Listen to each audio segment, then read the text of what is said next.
What's up, everybody? This is Eric with AstroWorld TV. Thank you all for joining me on this Friday night. As you can see, Dan is not here tonight. He's feeling a little bit under the weather, so I'm going to be hosting the show tonight. We are doing this through a Zoom chat. That's how I usually do mine, is through the Zoom meetings until I can get in line with Dan as far as the normal way that we usually do stuff. So I'm going to most likely reach out to Dave and see if he can come on. But I wanted to welcome everybody on this Friday night. Hope everybody's having a great night and is able to maybe get some imaging started for this weekend. So let me know in the chat how everybody's doing. So matter of fact, I'm going to go ahead and check the chat here really quick and make sure we got this rolling here. So just a sec.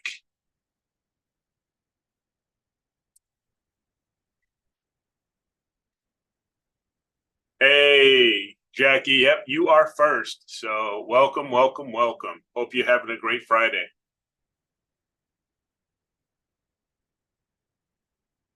Pop out the chat here so I can make sure I see it as I'm doing the live stream.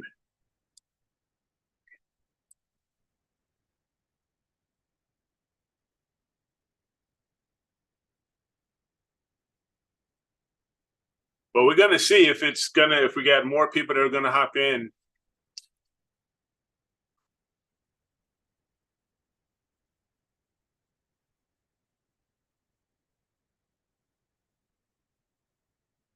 Yep, matter of fact, they are. Yes, I am.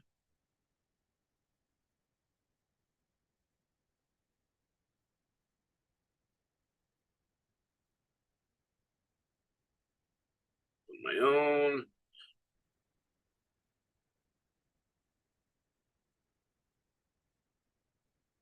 So hopefully everybody's checking YouTube, and they'll soon be hopping on.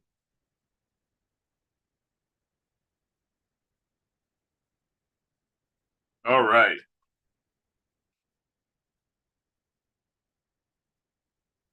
So, like I said, Dan's not feeling so well this tonight. He's been really busy doing a lot of different stuff. So it's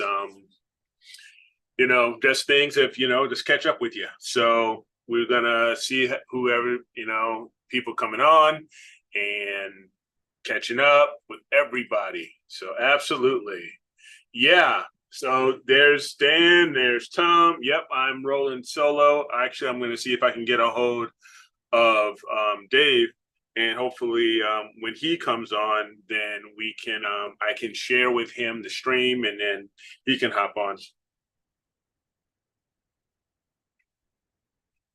So again, welcome. Sorry about that in here. Yeah. So again, welcome everybody. We're getting ready to roll here.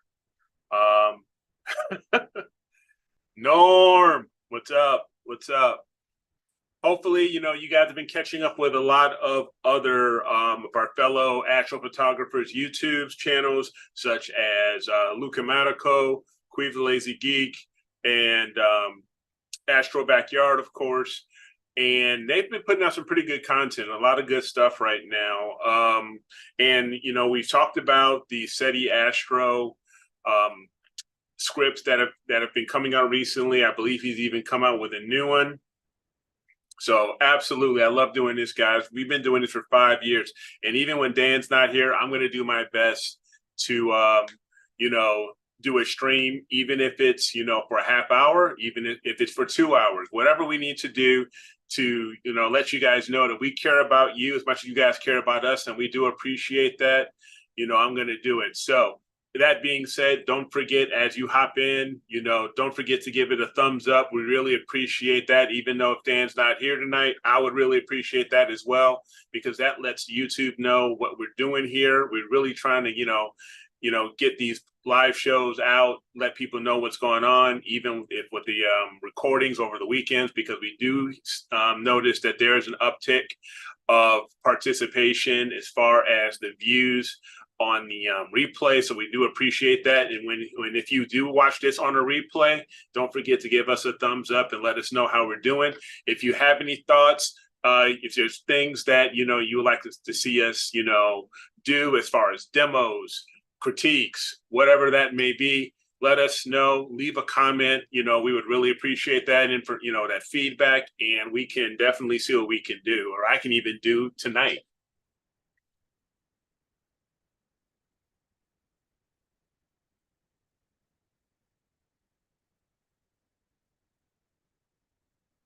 So yeah, right now, as I say, we're just getting started here. A lot of people might get in. Dan's, FaceTiming me now. Not FaceTime, but getting me on Messenger and stuff like that.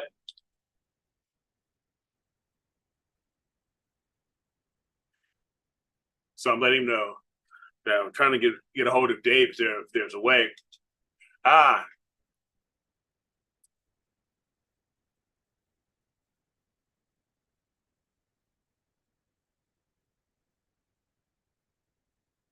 Hey there, Wilfredo, how are you? Let me see here if there is a way for me to get that over to you here, Dave. I will definitely do that. So give me a few minutes. Just give me a sec here. Let me see how we can do this. And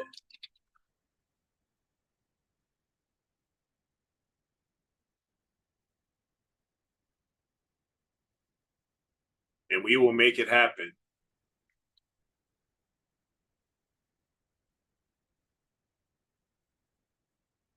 And there. Let me see here. Hey, Dave. Oh, there you go. Let me check Discord here and get things squared away. So just a sec. We will get it rolling. And let me get the link here.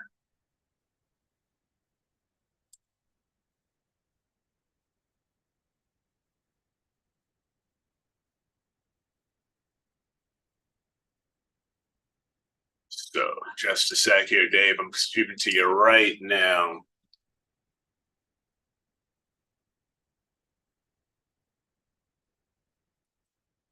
So, Dave, that should be on its way to you. Just go ahead and check that out.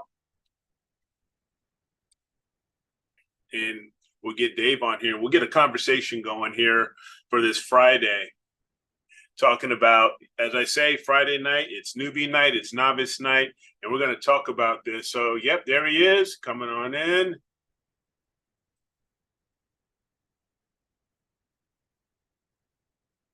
So he'll be on here in just a sec, gang.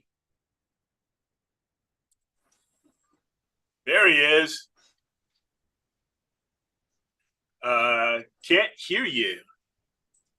Can you hear me? Yep, now I can. Now okay. We're all good. Yep. What's happening, my man? Oh, I'm doing all right. How about you? Good, man. It's Friday. The Mr. AstroWorld telescope, and is not feeling so hot, so he's like under the weather. So like, we're still gonna get the gang together. There you go. Good show. We're still gonna have a good time on a Friday night. So good. Happy that you're here. So yeah, I mean, with Dan not being here, we didn't have much. I didn't really prepare much of a topic, but like I said, it's Friday. It's novice night, and one of the things that we can definitely start talking about. Have you had a chance to see any of the latest videos that have come out from other YouTubers lately this week, Dave? Like I know Luca Matico just had one. I just watched his about F ratio being myth. Yeah, what was your thought on that? I don't know. I mean, he's like me. He shoots in very high border skies. I think so. In high border skies, maybe it doesn't matter as much. Right. But maybe it doesn't. Right. I would imagine, F5 and less, it probably Mhm. makes a big deal. Yeah. I mean, especially when you're talking about, because he's also, I believe he has an 11-inch Rasa, or he was comparing a Rasa. Yeah, a Rasa and his 120 ASCAR 120. Yeah, NASCAR. And the other thing, it was two, cameras, pixel sizes were I mean, he was using the 578, right, which is like 2 point something Yeah, the micron pixels. 585. Yeah. Yeah, 580, and then the 571, which is 376. Yep. So Exactly. I don't know. I mean, I don't know. Yeah. I have found already using the Carbon Star, the faster optics make a difference, and that's in Bortle 7. Okay. So I've found that it helps. Yeah. Why can't we see both of you? I'm not sure. Are you sharing your screen? I mean, I'm on the. Oh yeah. So I see. Oh, it's back and forth. Maybe you need to change the tile view on yours. Maybe. I have it on galleries here, so. Yeah, let's take we'll take a quick look here, and we'll see if we can square that away. And Yep. It probably has to. It's probably a YouTube thing, I would think. it probably is. Who the heck knows? I can do this too. Hey, check this out. I don't have a green screen, but on Zoom, I can do this. Let me take a look at our YouTube and see why we're not able to see both of us at the same time. I mean, it's probably going to go a bit back and forth, but we're going to work on this here really quick, and while we're chatting here, and there were a video I know that Queeve put out about him and his monster setup right now, his Frank, with his dual scopes, and recommending that probably not. Oh yeah, I saw that too. Yeah. Yeah. And how it was so hard for him to get the two scopes aligned. Yeah. Yeah. I saw that one. Yeah, and it's like that is, and it's like, I get, the difficulty of having dual scope, but for me, I can't see myself putting on two scopes, because for one, even though I probably could, the Sim 60 could handle it, I just that alignment to get them both aligned together, maybe looking at, the same targets and stuff like that. If I want to do a different focal ratios, maybe one with the refractor, one with the Schmidt-Cassegrain, and the 571 and the 533 respectively. I'm not 100% sure if I would be comfortable doing that. But Tom, he even mentioned he uses two, but he uses but he has a TV. He has his TV85 is in rings. Okay, so are those refractors?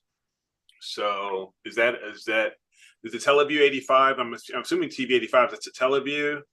So maybe Teleview 85. I'm wondering if that's a refractor there. Yeah, refractor. Yeah. Yep. Okay. So let's see here. I am going to do this. See what we can do here. We call those.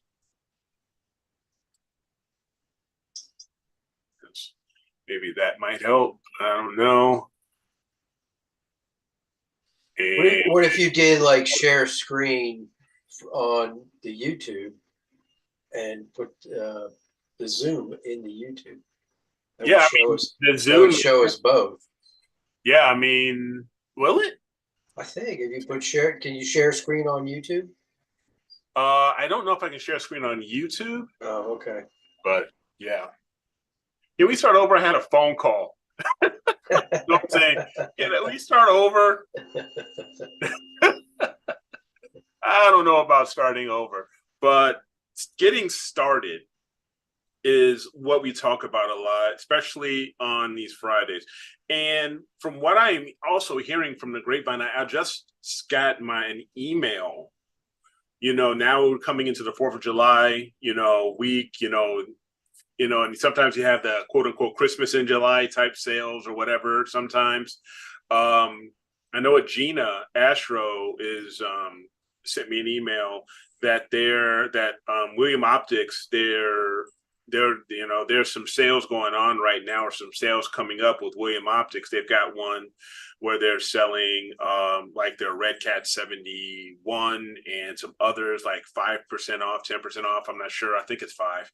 But there's also, I've been hearing, Celestron and Skywatcher are going to be doing something as well.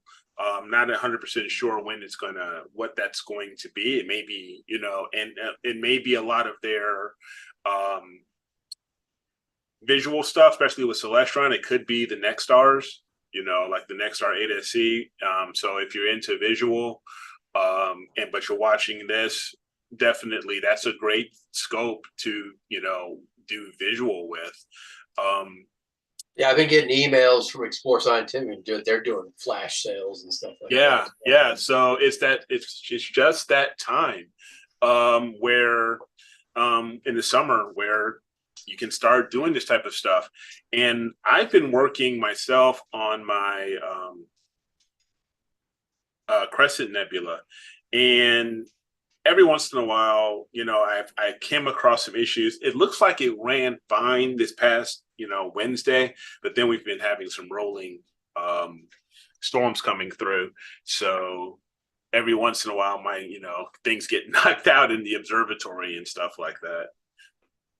Yeah. So yeah, thanks, Wilfredo. So yeah, 5% off what William Optics. So that is right. That's a good deal. Yeah, that's absolutely a good deal. Definitely better than nothing. Yep. And let's see here if I can. Why can't? There we go. Maybe this will be better.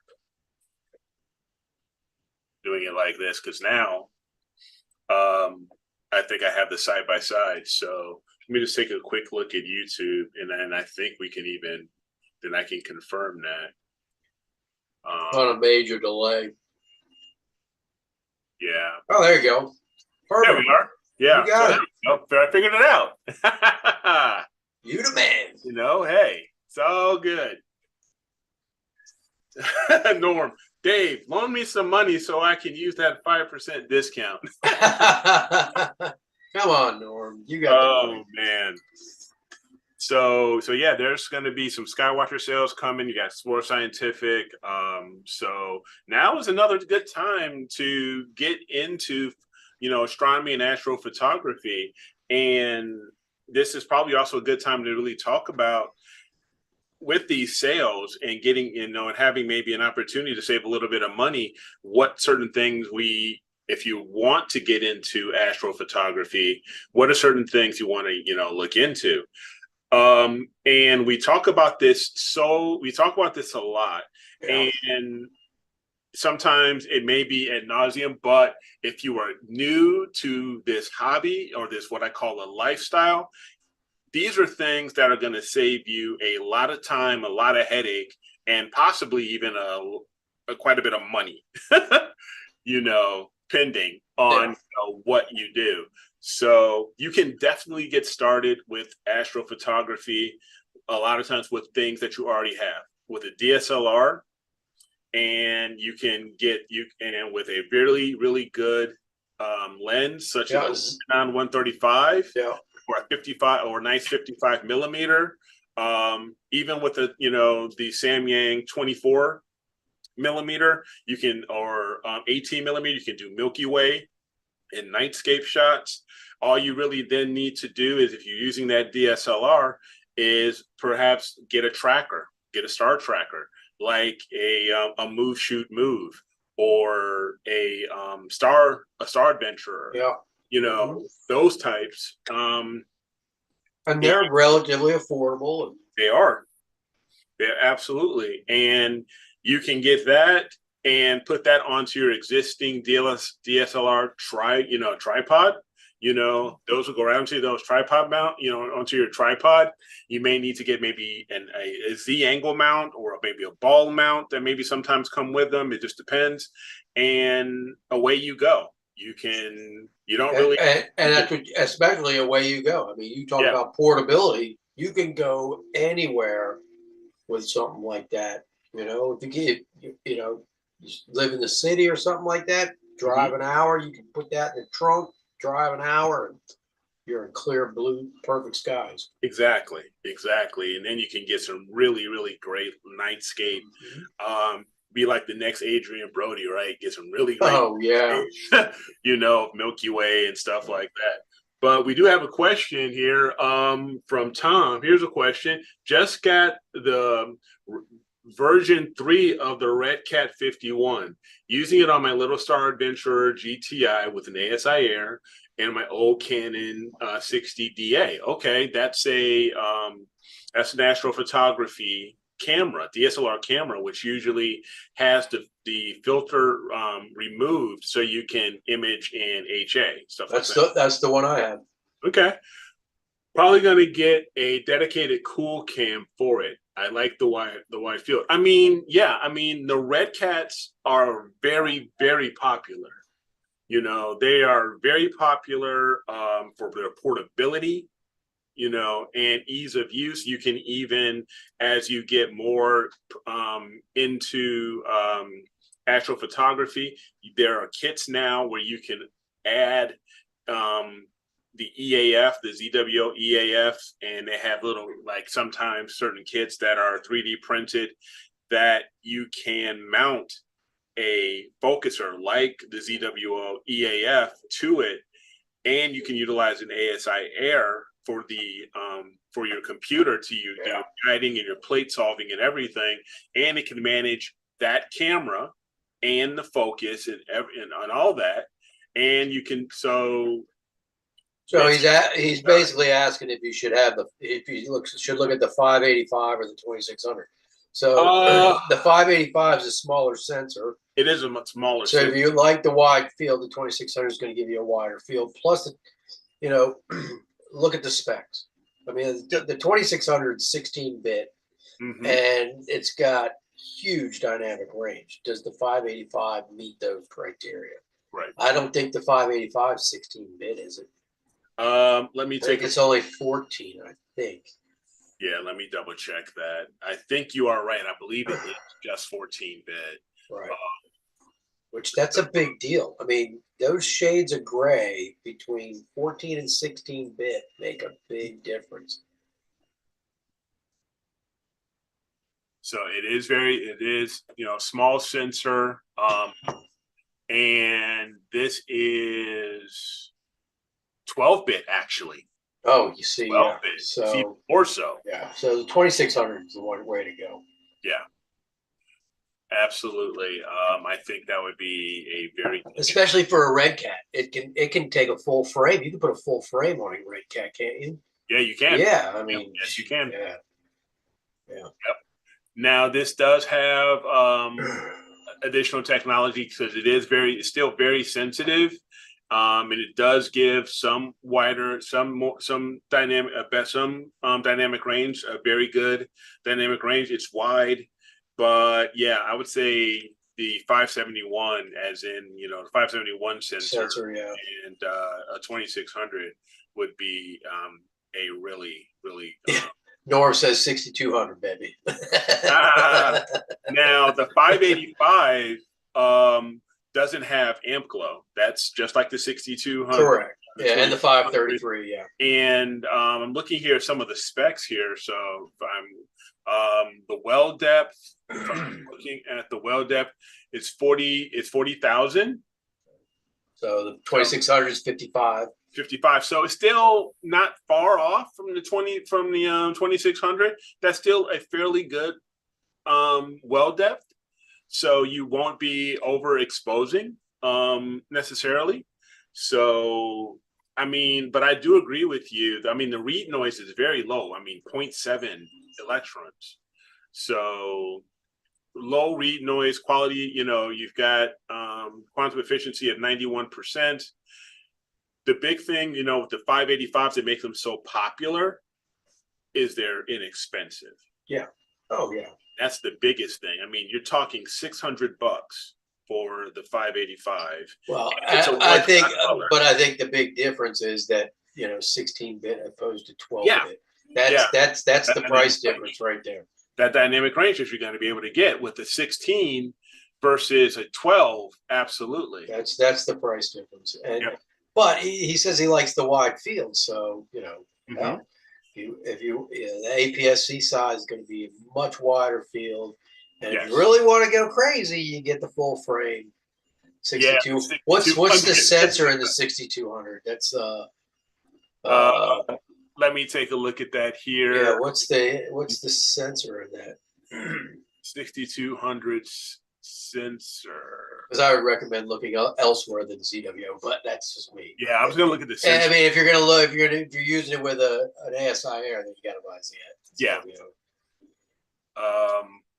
455. A Sony. Oh, that's right. Yeah, 455. 455. That's right. And that's same kind of thing. It's no amp low, 16-bit.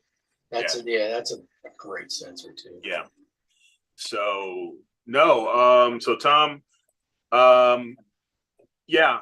It's still the 6200 as well as the 585. As far as weight, they're not heavy at all. I mean, you're talking, you know, a pound. Oh, Tom's already got a 6200 monochrome. Oh, there you go. Then so, yeah. Then there you go. I mean, you're already well ahead of the game then with something like that. Yeah. But if you're just looking for something that, you know, to build a new imaging train to pair with the Red Cat 51, definitely think about the 2600. I mean, so that would I would agree with you. I mean, it sounds like he wants to use it with a color camera. That's if he wants to use a color camera, you can still get a one shot, you know, the one shot color version, which is still a very good camera. It's one of the best that's out there right now. Doesn't matter, you know, which brand or manufacturer it is. That sensor, the Sony's sensors are just top notch. Period. Yeah. So that's a big deal. Norm, I need a full frame for my 81 6200. You know, you look at that IMX 455. Look for cameras that have those sensors. I mean, you have the 6200 from ZWO. You have, I believe it's the Zeus now from Player One. There is, I believe, QHY has its own version using that same sensor. So definitely you have some options out there. But yeah, to your point, if you're trying to be a lightweight, easy setup, so he's looking for lightweight. He's looking for lightweight. That's why color. Yeah. And I guess, would you even have a filter wheel, or are you going to just screw the filters on as needed? You could. I mean, like a filter drawer is what I'm saying. Yeah. Filter drawer, just screw the filters on as needed. Yeah, but the downside with that is, again, doing your calibration frames. Well, you just have to do it that night. You have to do it immediately. That night, you have to do them immediately versus using a filter wheel where, you know, the imaging train isn't going to be broken, unlike, you know, with a slider, you know, you're flopping out, so you're breaking that imaging train every time you're imaging, so you have to do calibration frames after every filter you use. Look what the cat dragged in. Yeah, son of a gun. Yeah, he said he was gonna hop in on the chat, Splacker. You say he's not a hot business guy, you know. Ah, he deserves a night off, poor guy. Yeah, absolutely, absolutely. I mean, like I say, I've told him before. Sometimes he's burning the candle at both ends, you know, because he's got his own. He's got his 9 to 5er, and he's got, you know, the new business with AstroWorld telescopes, which is, you know, Yeah, doing really really well. So yeah. I bought a lot of stuff. I was customer number one. you were. So yeah. I mean, So Dan, by the way, I got the 533 on the Carbon Star last night. Did some star testing, collimation, got the backspacing perfect, I think. okay. Man, and then the clouds rolled in. I was like, damn it. So, but it's ready to roll as soon as the clouds clear. Yeah, yeah. Um, when I was looking at for weather for me, it looks like maybe tomorrow or Sunday may have an opportunity that I can continue to work on my project. Do you have a particular project that you're gonna use? Yeah, so I mean, I'm still kind of trying to get more data for the wizard. I mean, for the tulip, which Okay, that's that's 6 hours with just the Carbon Star. that's nice. Yeah. Yeah. So, but I want to get more. I want to get RGB stars, and then I think I'm gonna do the crescent.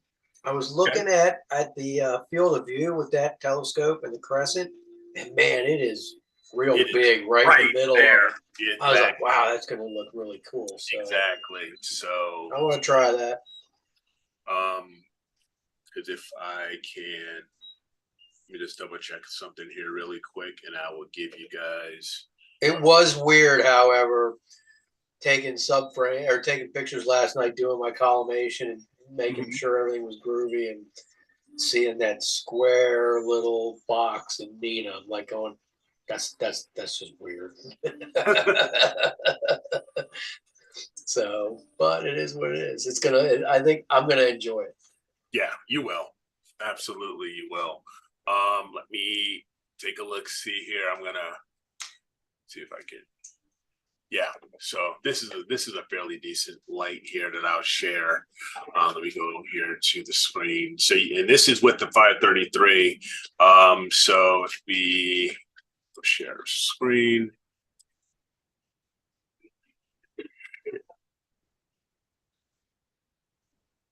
So that is with the 533 and the Edge 8, if you can see that. It's kind of off to the side. Oh, you know what? Maybe I just need to. Oh, there you go. Yeah, I can see it now. I Okay. pan over. Yeah. And so That's with the edge. And what reducers on that? This is the with the 0.7. Okay. This is with the 0.7. So you're at what, like 1500? Yeah, 14. Yeah, I'm at 1425. Okay. Yep. So at 1425, I mean, this gives you a really good idea, you know, using the 533. It's filling, you know, the crescent is filling up this sensor. Okay. You know, so there's very little Yeah. additional star field with this. So this is one of the reasons why I do like using this sensor, is because objects like this, DSOs like this, small DSOs like this, fit really really well. So you can get the magnification from, you know, the longer focal length and the detail, you know, from the camera. So it's really good. That looks good. It looks like you got your collimation really good too. Yeah. Those stars look great. So, yeah, thanks. And yeah, I still don't know what this slight That's interesting. Yeah. spike is. You only have it on the big bright ones though. Oh yeah, exactly. It's only on the bright ones, you know. But it's I'm not gonna, you know, cry over it too much. But yeah, the collimation looks really good. Um it's been working out really well. And I don't plan on breaking this imaging train at all. You know, unless I absolutely have to. Okay. This is basically going to be the combination that's going to stay with the Edge 8 is going to be the 533 mono. Yeah, I mean it's a good match. That's why I think that Newtonian I got it's a better match than the 2600 because the 26 I had to push the OAG way down in to get stars, and it was really, really casting a shadow. So that was one of the things last night I had to do once I, made sure I get collimated and make sure that I could get that prism where I needed it, where it wouldn't cast a shadow anymore. Gotcha. So, and the back spacing was really screwing me up too. The coma corrector that comes with that scope has a collar on it. Okay. And so I was just putting it in, screwing my everything up to that collar, and I think I was too far out. I was at like 61 plus millimeters. Oh wow! And it was too far, and I was getting wonky looking stars. And in my OAG, I mean the stars look like they look like commas. They weren't round at all. So I took that collar off and screwed that thing all the way in up to the prism pretty much in my OAG. And last night I hooked it up, took some pictures, and it was like, oh my God, everything's round. And I got it collimated really well. And I went to PhD2, looked at my stars in PhD2. They were perfect dots. I was like, thank you. I think I got it. So, and I'm guessing I'm right around 57 and a half millimeter back focus. Yeah. Which I saw a video of some guy saying that for smaller newts, 150 like I have, is like that. They say 55, but it's like 57 and a half is actually probably closer to what you want. So I'm going with that. I'm sticking with it. There you go. As soon as I get a clear night and can get a full night imaging, we'll see how they come out. What do you use for your collimation? I've got a multitude of tools. I've got the Hotech laser collimator, which I use to basically get everything pretty much aligned, from the get-go. And I can do that in the daylight and everything like that. That's easy to do. But then I also bought the it's like a Cheshire, but it's got the concentric rings in it. So that you can use in the daytime too, because it lights up those rings. Yeah. And I found that when I use that, after using the laser, you get the laser, everything's lined up. You put that one with the concentric circles in there. There are tweaks you have to make to line those center dots up. Okay. And you line those up. And then last night I put it on the stars and did a star test. And, I farted with it for about 15 minutes. And that's about all it took. And I got, on a defocused star, I got dead in the middle. And there you go. I was like, awesome. That's good.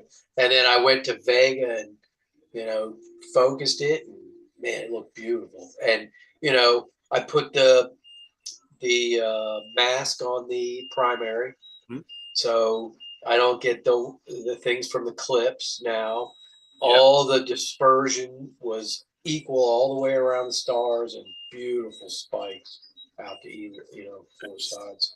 Do you like those spikes? I do. I like them on the big stars. I think it just adds character. Sure. One of the things I've noticed is I've never seen an APOD that didn't have star spikes. Nice. So I think those people that are judging those photos like them too. Yeah, for sure. Hey, see, Corin hopped in. So hey, Corin, hopping in from the UK. I see Chris is on. Chris, I see you got that shirt for Dan.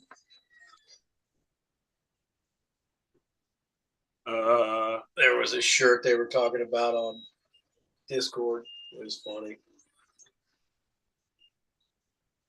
Yeah, Tom made a comment. I want to try the crescent with the tulip in it with the red cat. Yeah, I mean, you'll definitely get them both. Yeah, I think Mikey did that. Okay. He posted a picture today. He was doing that last night, I think. He got his little wide field rig and he got the crescent and the tulip off to the side. It looked really cool. Yeah. The crescent looks like bright blue.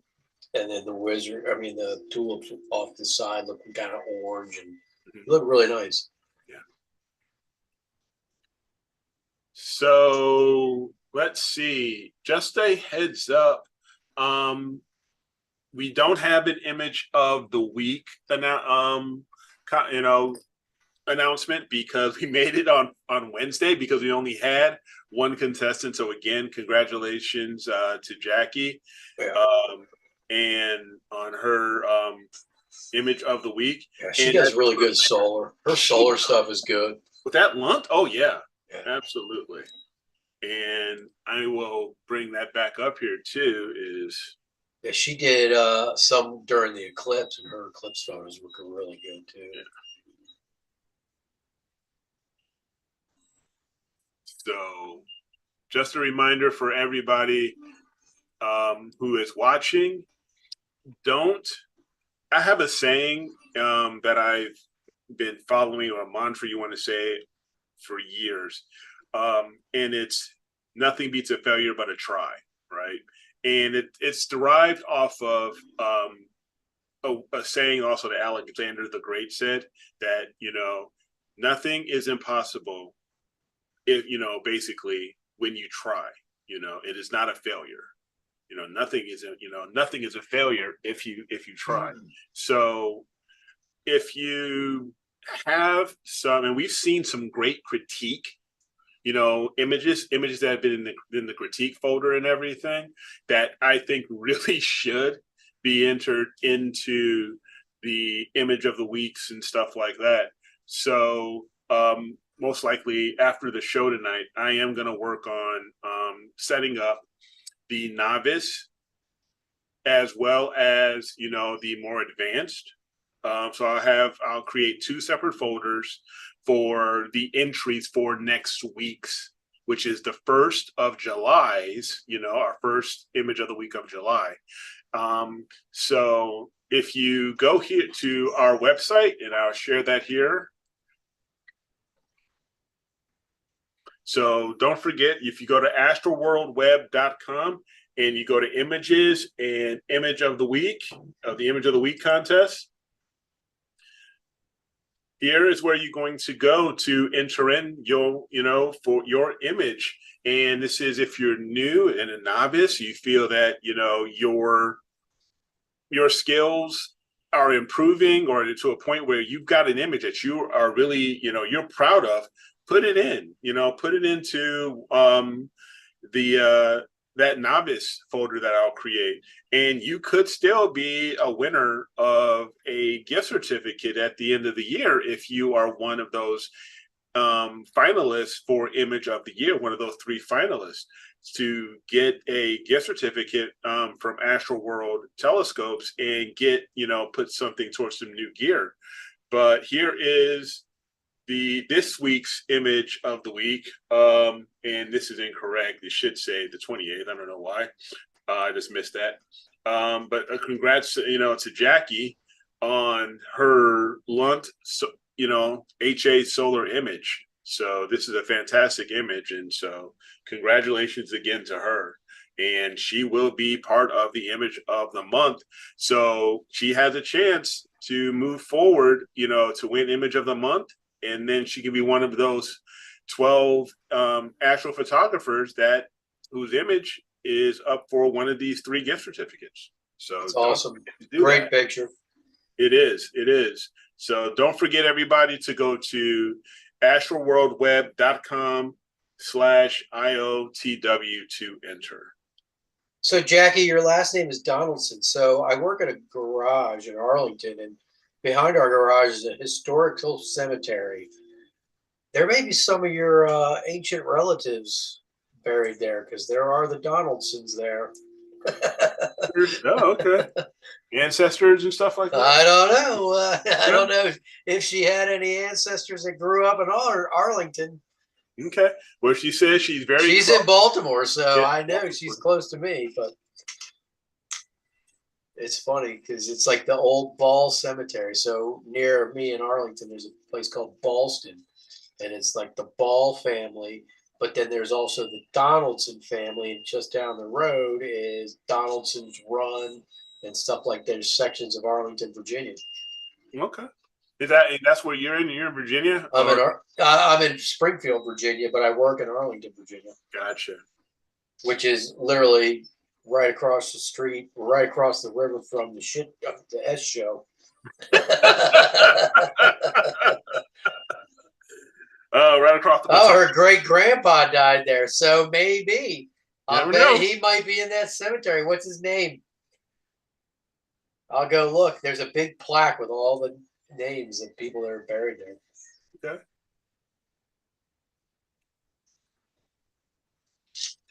That's funny. Yeah, I mean, Small world. Yep. Small world, absolutely. Yep. So now there's also, here in the summer, we're really into, people going vacations and star parties are out now. People doing star parties. I mean, Cherry Springs wasn't too long ago. They've got more star parties happening now. So if you are new to astrophotography, but you can go to, there's different websites. There's one, I can't remember off the top of my head, that you can go to. You can look up star parties in your area and go take a look.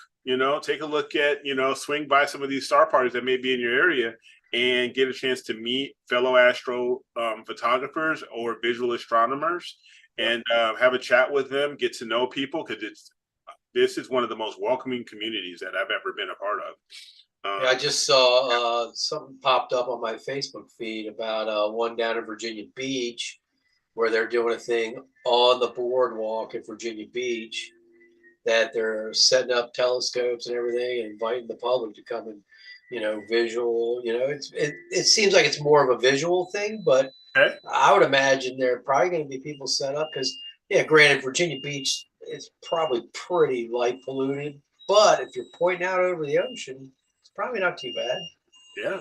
I mean, let's see. There's a website. It's called go-astronomy.com.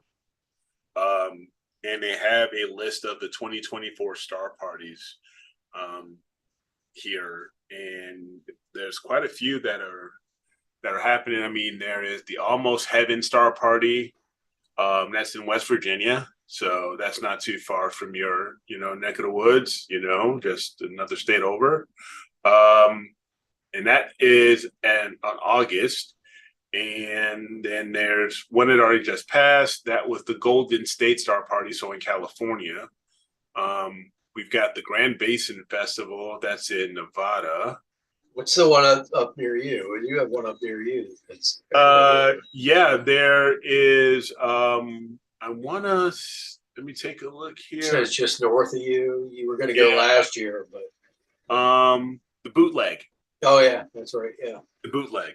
Yeah, the Bootleg Star Party. They have one in the summer and they have it again in the fall. So I'm going to have to take a look at maybe if I can plan on the fall. We'll see what happens. You have a travel mount and stuff? Yeah, actually, I have my AVX. Okay. So probably take my AVX with the refractor, and that would be my travel setup. And at some point, I am going to. I know you want an AM5. Yeah. Well, I don't know about an AM5. I just got the WD-20. It's gonna be here whenever, but yeah, I'm excited to get that. So. Yeah, man. I mean, the harmonics. Telling you, they're great travel mounts. They really, really are. Yeah. And I've heard that WD-20 and as well as the WD-17 are really good mounts. Yeah.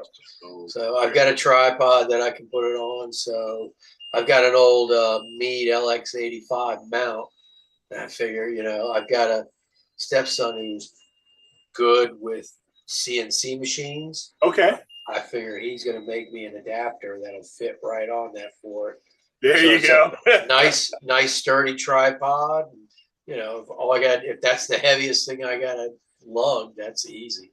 Yeah. So. Yeah, and Jackie said she got the AM5 from Dan. So another the AM5s. I'm not knocking AM5s. They're good. They've been really, really popular. Yeah. And it could be one that'd be a great travel setup. So that may be one that I consider because it pairs so well with an AS. Of course, it pairs well with an ASIR. Yeah. So there you go. Tom says, is that one in West Virginia put on by the Hatfields or the McCoys? Hey, take it easy. Oh, No shotguns allowed. exactly. Doesn't mean they won't be there. I mean, and I know there is, I believe there's is a star party soon. Yeah, I'm not sure when, or is it the North Prairie Star Party? That's in Alberta. There's one that Dan said he was going to be going to, that Sean and Ron. Yeah, that's Starfest, right? Starfest. Thank Starfest, you. yeah. Yep. Yeah. So. Yeah, that'd be a cool one to go to. But that one's huge. Yeah. I mean, there it is, Starfest. Yeah, that one's actually, yep, Hanover, Ontario, Yeah. August 8th through the 11th. So that one's coming up pretty soon. I mean, we're already, may as well say we're already moved into July. So July's next week. So it's not going to be long. Nope, it'll be here before you know it. So is Pegasus coming out with a smaller Nix? I don't think they're coming out with a smaller Nix. I think it may be a bigger Nix. Really? I believe they are coming out with a new mount. Let me take a look. See here. That was the one I was looking at. If I was going to get a harmonic, was the Nix. But then, I saw the stuff with the WD-20 and quiz videos and how much he loved it and everything. I was like, man. I did my research and I was like, I'm going to go with that. Dan's like, oh, I'm going to sell them. I'm like, all right, Dan, get me one. So yeah, it's the Nix 88. Oh wow! It's because the original Nix is the Nix 101. This is the Nix 88. I'll share this so you and everybody else can see it. So that kind of makes it seem like it's going to be smaller. It is smaller. It actually is smaller. I correct myself. 14 kilograms. So that's what, just under 30 pounds, around 30 pounds of weight, something like that. Yeah. So, and that's gonna be its payload capacity. The mount weighs 5 kilos, so just maybe around 11 pounds, maybe close to 11, maybe 12 pounds just for the mount itself. And that's without counterweights. It's 14 kilos without the counterweights. So yeah, I mean, they are definitely coming out with one. And see here, share anything in the chat. And this one is expected to retail around just under 2,000. That's a good deal. So that's pretty darn good. That is. Yeah, that is a good deal. Now, is that stepper motors or direct? It doesn't say here. Down in the specs, are there any specs in the bottom? No, yeah, there's nothing here. There's no link to it yet. Gotcha. And I can see. Yeah, there's no links. It's supposed to launch this summer. So hopefully soon. Yeah, so soon. That was the one thing that made me go with the Warp Astro was the direct drive as opposed to stepper motor. Now, explain that to, people who may not understand the difference. So the direct drive motors know exactly. I mean, they're direct, they're encoded, not like you think of encoders being like, exact encoders, but they're encoded enough to know the motor. When it tells the motor to move, the software knows it moved. Where a stepper motor, you tell it to go a number of steps, and it's kind of like a guess to know how far it moved that many steps, when it went that many steps. Where a direct drive motor it knows it moved that far. It knows how far it actually moved. Gotcha. Yeah. Okay. No, that's good. Thanks. That's good to know. So yeah, definitely you may spend a little bit more on that It is, yeah, it makes them a little more stepper. expensive, but you know, It's worth it. You have more precise, uh, if I'm gonna spend that kind of money on something, I'm gonna make sure I get something that's gonna be, more precise. yep, absolutely. Because that's the name of the game when you're getting the mount, when you're purchasing a mount, is it's tracking and how precise that tracking is. Even with or without guiding. I still recommend that no matter what, especially with harmonics, you're gonna guide, because even with we've talked a little bit about with the harmonic drives, there is that heavy periodic error, but it does get worked out. It gets worked out through guiding. you Yeah, know yeah, so you still need to yeah. auto And PhD has a great algorithm for it now. the p The is it the PPEC, predictive, yeah, the yeah, p-pec yeah, predictive pec, yeah. yeah. And that, I mean, I think they've designed that algorithm for mounts like harmonic mounts that Yeah. are going to have those issues. Yeah, so So I'm anxious to get started with it. Once I get the adapter made, I'm excited. So because it's going to be a perfect mount for my nuke.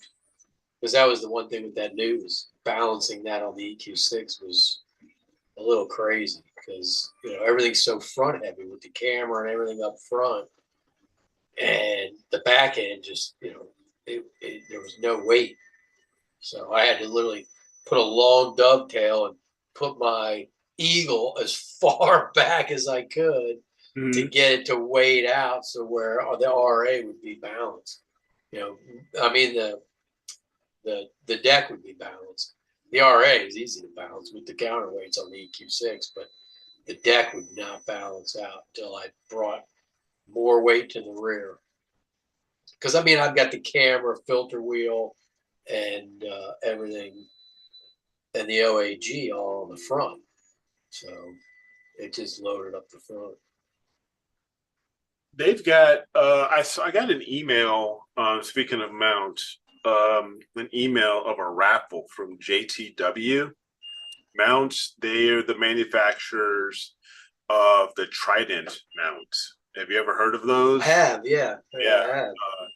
For those who haven't heard of them, JTW's Trident mounts, they're more friction driven. Um, and they handle much heavier payloads and more observatory grade. And they're doing a raffle. You can buy a certain number of raffle tickets for $6 to try to win a mount. I'm Yeah. like, that might be something to think about. Nice. I've looked at those. They're What, kind of what do they're you? kind of pricey, aren't they? Yeah. I mean, they're definitely pricey. That is for I'm pretty sure they don't give exactly the prices of the mounts, which Yes. is odd. They're direct drive friction. Yeah. Yeah, direct drive. Yep. So, but they're definitely one that I've kept my eye on.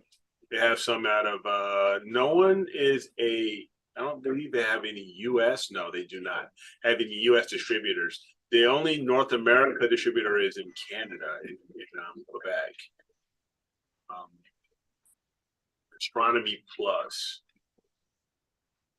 and Yeah, you go to their site and it's cost $0 USD. I know, right? Really? Oh, they're Like, free? really? All Like, right. exactly. What? They're free? Yes, I'll take two. Yeah. So 75 kilogram payload. That's a lot of that's a lot. Yeah, wow. that is a lot. That's over 150 pounds. So yeah, that is definitely Backlash free gear drive. That's pretty so good. yeah, they are. That's one that's you like. Yeah, okay. I definitely would be up for testing one of those out. Yeah, if you need, yeah, Tom says if you need to ask how much it is, you can't afford it. And Well, I can't afford it. I can afford a couple $6 raffle tickets. Yeah, no, I can do that. That's for sure. You know, I can definitely go for, spend $30 on, on some raffle tickets. So And the pictures are deceiving. I mean, they look like they're smaller, lightweight, but I'm curious how light they are. yeah, Tom, I don't know how your autocorrect got toast out of the word. They only get a 2 in portability, so apparently Yeah, they're observatory grade. so they're heavy. They're heavy. Yep, they are heavy. And so, you do not want to mess around and move, with moving those around. That's for doggone sure. Yeah, it's got 3 knob dovetail, so that it's meant for handling heavy loads. Yeah. I definitely am keeping my eye out and waiting for the right time to get that CM 350 though. That's CQ rather, the CQ 350 from Star Watcher. Uh-huh. Everybody, they talk really positively about that mount and about Skywatcher mounts in general. I mean, you get the EQ6, the EQ8, 8R, the RH, so. Yeah. I love my EQ6. I mean, I'll never get rid of that. Yeah. Yeah, I mean, that's a really popular mount, isn't it? The EQ6 has, a lot of people have purchased that. That's a pretty popular mount that people have been using for years, haven't they? The EQ6? Yeah.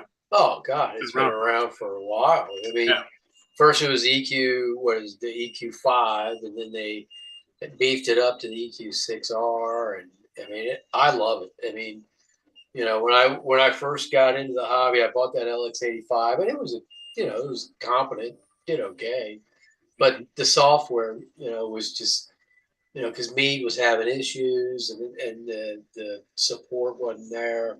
So I was like, you know what, I'm going to spend some money to get a good mount. And I'm lucky I bought my EQ6 when I did, because I got it right before the pandemic, or right as the pandemic started. I got it for $1,500. There you go. By 3 months later, they were going for $2,000. Yeah, and I was like, oh my God, thank God I got it when I did. So, yeah. And it was one of those things where they were never in stock. And I just went on High Point one day and it said in stock, 3 left. And I'm like, buy it. Buy it. Yeah. I was like, screw it. It's only money.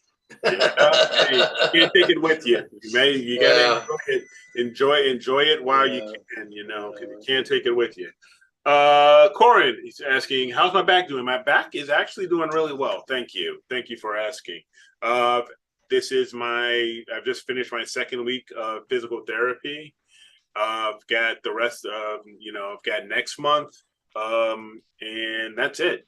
Then I should be, but I've been feeling great. So it's I've been blessed. I don't wish that sciatic or pinch nerve pain on anybody, because it does definitely slow you down. Ernie, thanks, man. Thanks for hanging out with us. Don't forget, hopefully, before you leave, don't forget to give a thumbs up if you haven't already. Really appreciate that, man. But have a great, get well, man. It looks like you're fighting a bug, and we'll see you next week.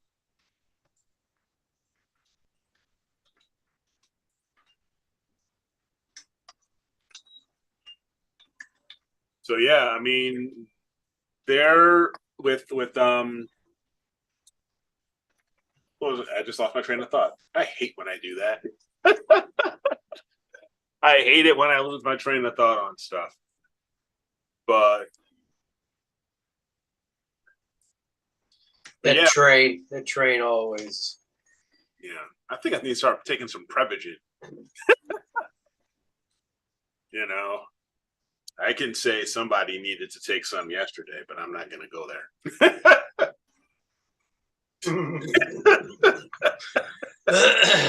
I didn't say anything.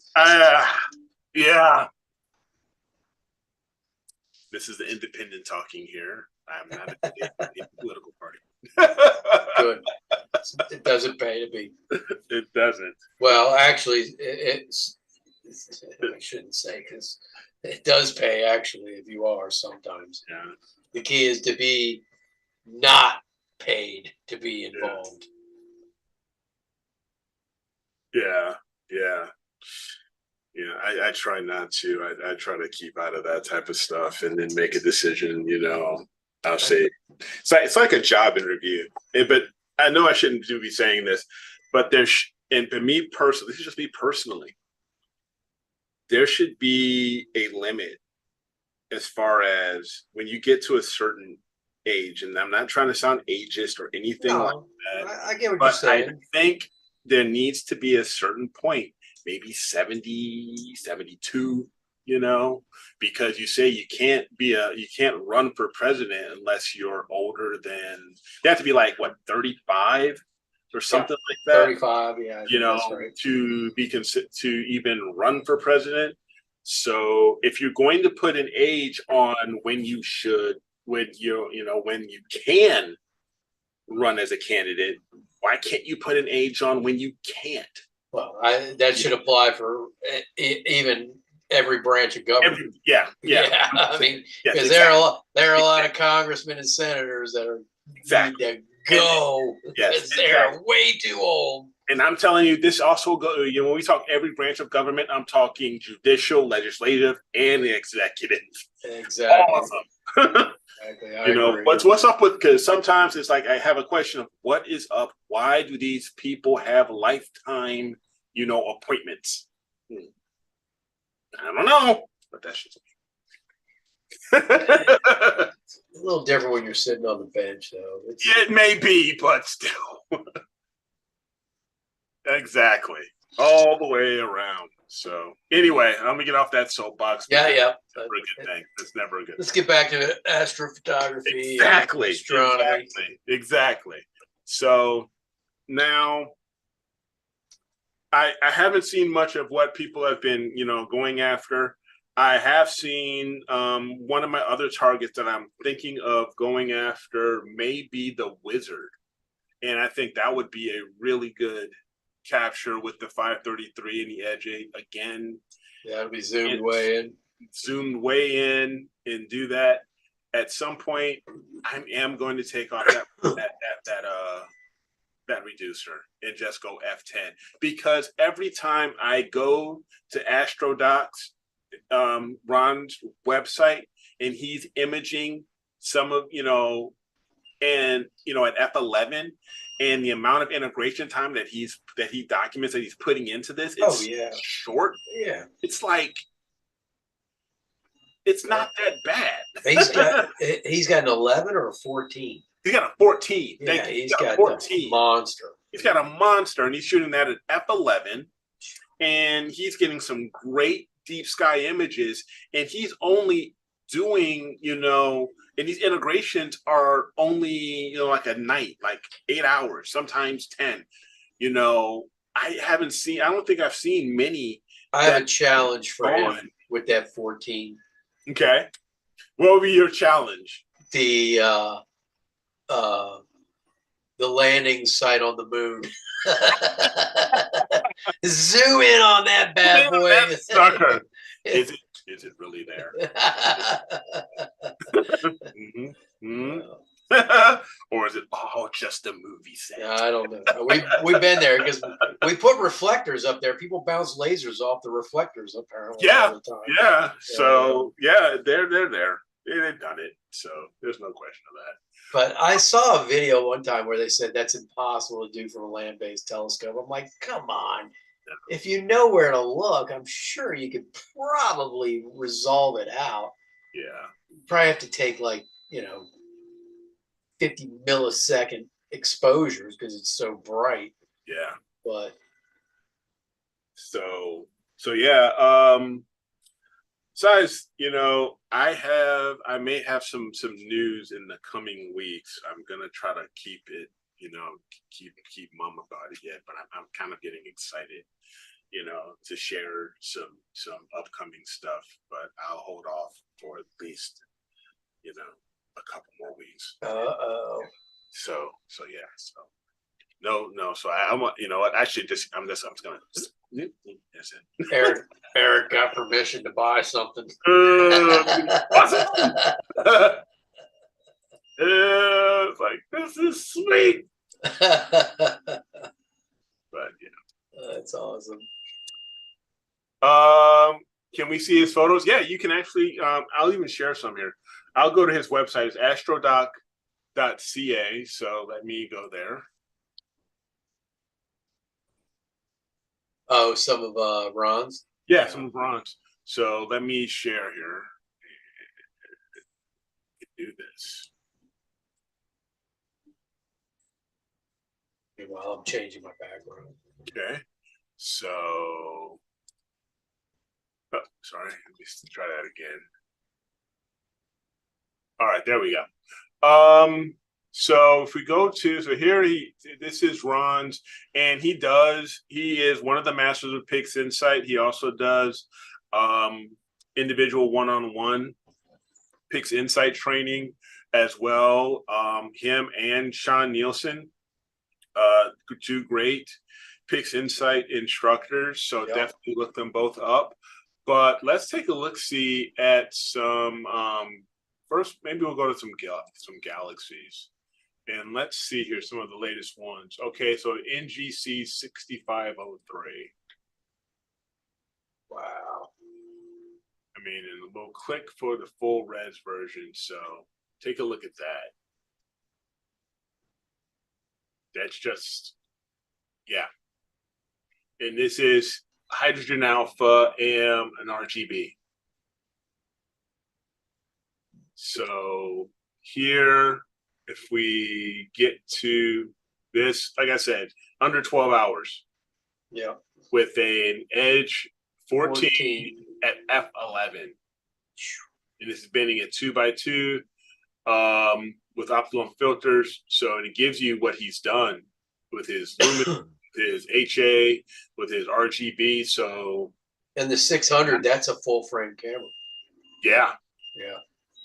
So that's just amazing. Only an hour and 20 minutes. These are all 5-minute exposures. Yeah. Okay. And 11 hours and 20 minutes to grab that. So that can give you some perspective here. Let's take a look at another one. M108. So let's go look at a Messier object. That's really good. Yeah. Look at the HA he's got in that. Apps, yes. Here we go. We even go better. How about that? Boom. Boom. There we go. That looks nice. That looks really, really nice. Let's get that out of the way here. Yeah, and Norm, you're right. Ron goes through, every process that he does. He gives you the settings that he used in Pix Insight, so you can follow along. Mm-hmm. And this here, 7 hours and 20 minutes. Wow. To get that. That's nothing. So this is my whole point of, these newer cameras, you don't have to spend a lot of time. You don't necessarily need to spend, night after night after night. It can maybe all be done in 1 or maybe 2 nights, depending on the time of year, of the object that you're that you're imaging. Mm-hmm. Mm-hmm. So let's see. Oh, Whirlpool. Yep. This was here in April. Wow. Wow. Wow. The detail looks so good. Absolutely. Look at that detail. And let's take a look at This was done in April. I'm very curious here. 9 hours. 9 hours. 9 hours. And these were 1 minute exposures. So he did short exposures, but he just did a bunch of them. Yeah. 1 minute each. Only 30 minutes of luminance. He did, 3 hours of HA, but I mean, just depending on the the filter, just around 2 hours per color filter. That's that's nuts, and that's nothing. That really is. That's nothing. Yeah, and the green, he probably just had to throw out a bunch of green because of airplanes or something, or whatever. Yeah. Yeah. Otherwise, he probably had just as many greens in there. Yeah. Tom saying Ron's website is wonderful and very educational. I agree 100% there. Yeah, he's a pretty cool dude. He is. He really is. And he doesn't do astrophotography. He's playing on that guitar too. So he's multi-talented. Yeah. A lot of astrophotographers play guitar. I play guitar. Yeah, there you go. So yeah, I mean, it made look at that. Wow, look at the HA. Look at that starburst. God. And let's take that's the most detailed I've ever seen that. That is crazy, isn't it? Holy cow. And we got a little bit more, 15 hours. Yeah, how much HA? 8 hours of HA. 8 hours of HA. Yeah, 5 minutes each. So yeah, that you'd have to do that because that's the hardest part to bring out. Yeah. But that's amazing. Wow. Yeah.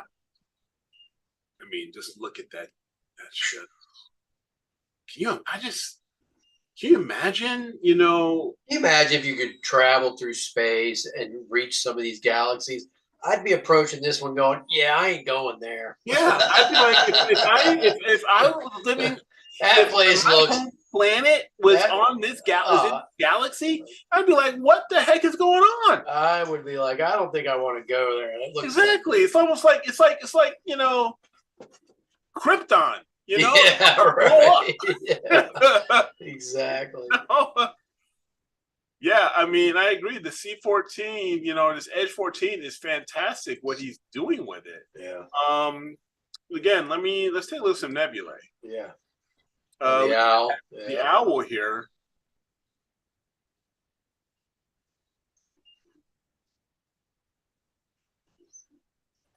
Let's see. Maybe it did a bounce back. Let's try that again. There you go. Yeah, click the image.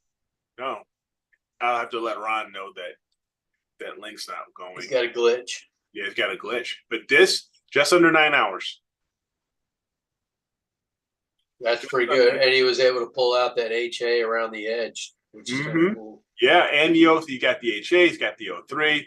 Very few RGB, very little RGB. That's basically for the stars. Yeah, that's a big O2 region. But it's hard to get that outer ring of the HA. Yeah, I've done that target. And it's hard to pull a lot of that out. That looks really good. It looks really good. Yeah.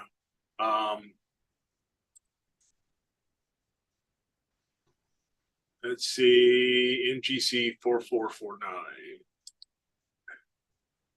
That's cool looking. Yes. That is a lot of HA there. That's really cool looking. And where is that? That's what constellation is that in? He shows it in the thing down below. This is in the constellation Canis. Oh, the Honeycomb. Yeah. Yeah, you did that on constellation night. Yeah.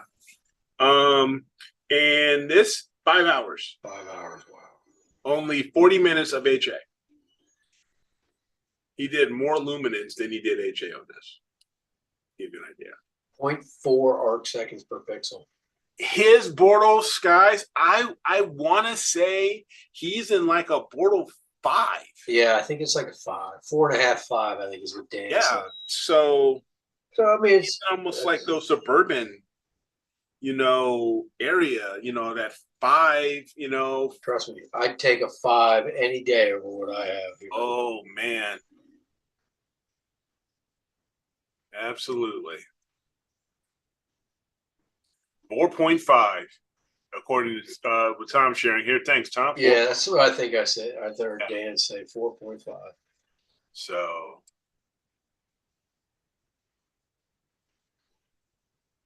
let's take a look at another one here. This was 17. So this may be okay. This is a wide field shot. So this wasn't with the edge, but 7 hours, and this was with a one-shot color, the QHY 367C, and this was only 7 hours. And what scope is that? Does he say? It's the Takahashi FS. Oh, 60. Yeah. Okay. That's great because he's got the little cluster down there on the left, and I mean, let's move over here. Let's take a look at this. I'm doing full res here. I mean, look at this. yeah, let's pixel peep Ron. Let's pixel peep Ron's photos. Exactly. But I mean, you look at the jellyfish here. It's just wow. Yeah, I mean, I'm gonna be honest with you, Jackie. Ron stuff is a lot better than a lot of them. Okay? yeah. It's not just you. It's a hell of a lot better than a lot of ours. Okay. So this is why he's a master of Pix Insight. So it's just something. It really, really is. He's got a pretty nice setup too. Oh, He's got that roll off and everything. Yeah, he's got that sky shed roll off and Yeah. everything. So yeah. I mean, I know one of the he talks about is globs. The globulars are one of his favorite targets. So let's look at here, the Hercules. Yeah, that's amazing. Hercules. That looks amazing. Look at that. Good Lord. 500,000 stars. Exactly. And this here was 4.5 hours of RGB. Yeah. That's with the edge. F11, no reducer, no nothing. Just the edge and his 600M, his QHY 600 mono. Yeah, those edge telescopes are great. They really are. I mean, because he doesn't have any coma at all. Nope, no. They really are fantastic scopes. So let's see here. Let's look at another. Okay. The GC 5466. And this is in the constellation Boots. And this is also with an Edge 8. And this was 2 hours and 39 minutes. Looks good. I mean, just fantastic stuff. Absolutely fantastic stuff.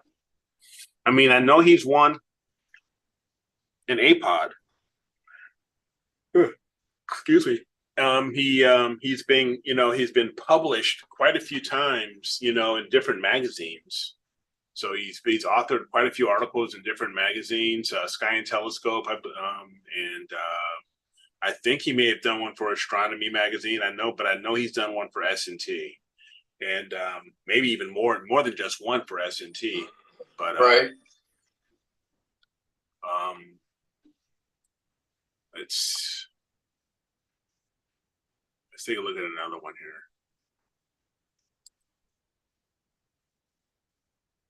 here. M10. Let's take a look at M10. And this was with the talk. And his Esprit 150, 7 hours, 20 minutes. just the color, everything he's able to pull out of these, it's just fantastic. Perfect pinpoints too. Yes, yes, perfect pinpoints. I mean, his his setup is out freaking standing. It really, really is. Mm-hmm.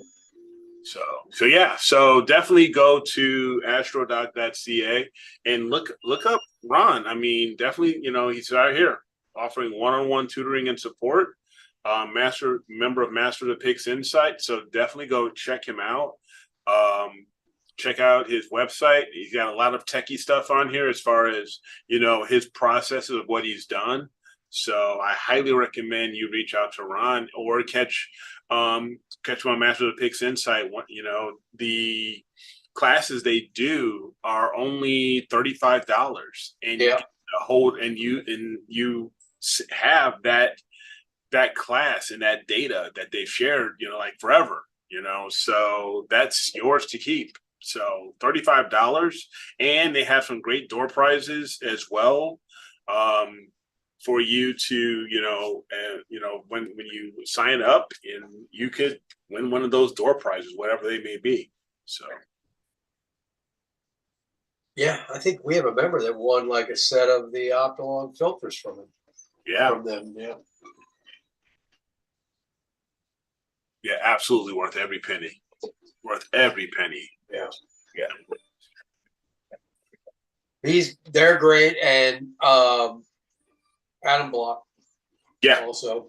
Yep. Adam Block. Adam Block. He tells you the why this is. While he explains the how, he explains the why. So, yeah. Yeah, he explains, when you're moving a slider, what it's doing to the photo and why you move it one way or the other way. Mm-hmm. And then some of the processes, he's just like, right, just leave it at default. He's like, you can mess with these all you want, but you're going to find the default works the best. But he'll explain, why those processes and what they're doing and everything. He's really good. He is. Tom says he won 33 or 30% off of a QHY 268 and $200 off of an Optilon.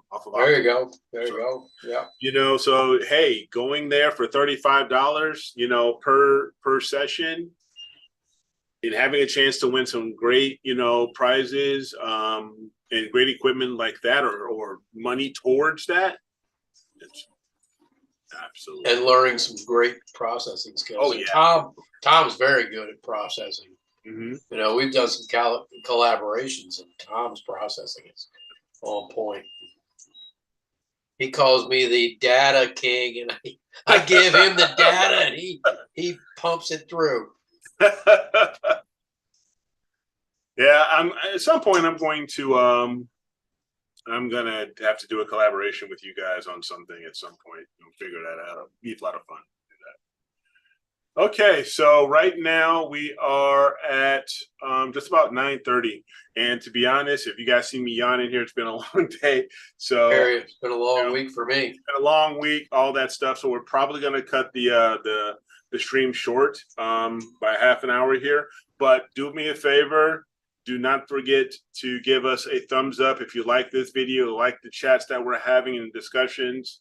Definitely, we would really appreciate that. Leave comments on what we're doing good, not so good, what things you like to see. So definitely do that type of stuff. Definitely would be great to do a collaboration with everybody. Man. Oh yeah, get everybody to do one target on one. It'd be awesome if we all had one clear night, everybody in the chat, and we could all do one target and then put all that data together. That would be incredible. That would be great. That would be great. So, but yeah, thank you everybody again. Congratulations again, Jackie. I'll be getting I'm going to get everybody set up for next week's image of the week, as well as prepping for image of the month for June, so we can select our image of the month for June. So we'll be getting that stuff going over this weekend. But Dave, thank you so much for hopping on, man, being in here. Really appreciate it on a Friday. Do you have any final thoughts? Thanks everybody for coming out. hope Dan feels better, and hope everybody gets some clear skies this weekend. I don't think I'm going to get any, but it is what it is. This time of year, you're battling clouds. Yeah. So Those summer storms rolling through in the evenings. That's it. That's it. So, it is what it is. So, you would think in some, summertime, it's not so cold. You figure you'd have clear skies. You'd have clear skies even at night.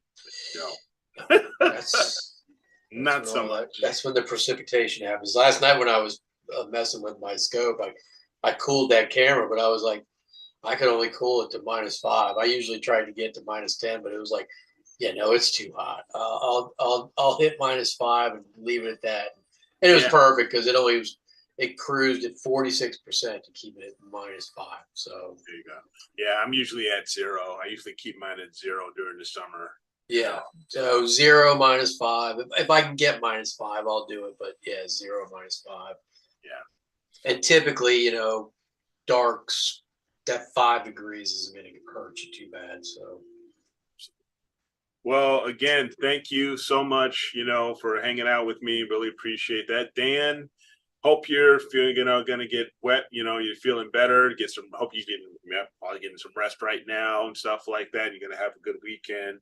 But again, everybody, thank you guys so much for joining me on this Friday. Have a great weekend. And as Dan says, to keep imaging, keep educating in clear skies.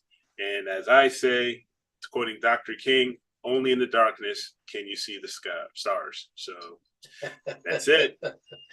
You guys have a great one, and we will see you guys next week. So have a good weekend, everybody. Cheers. See you, everyone. Peace.